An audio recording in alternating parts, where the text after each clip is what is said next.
3 millions de touristes viennent chaque année à Sedona en Arizona pour découvrir ces magnifiques canyons de grès rouge. Mais une partie d'entre eux est là pour une autre raison, le vortex ou magnétisme terrestre. Sedona est en effet un haut lieu de spiritualité pour les Indiens Hopis. Dans les années 60, Sedona devient la capitale mondiale du New Age quand routards et hippies en quête de spiritualité s'y installent.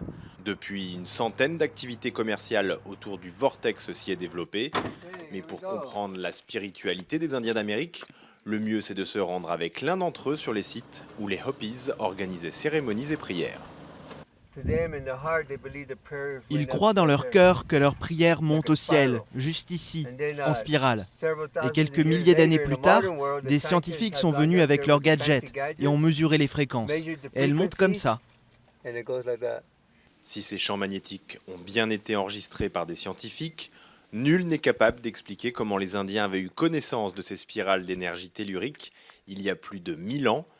George Sanchez est indien d'origine Arapaho et Yaqui.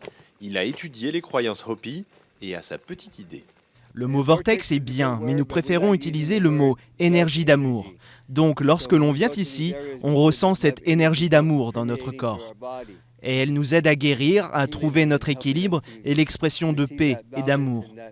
Et c'est pour cela que les Hopis sont venus ici.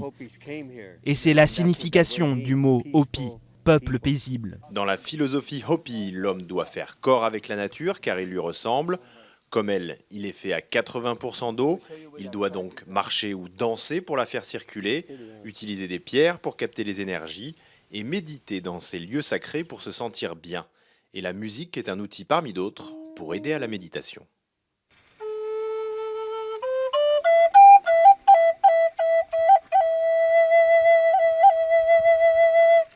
Cette recherche de spiritualité, ce retour à la nature trouve aujourd'hui un large public à Sedona, pour le plus grand plaisir de George. La nature est très forte et c'est le meilleur professeur dans la vie. Même le petit oiseau qui vole, c'est de l'énergie.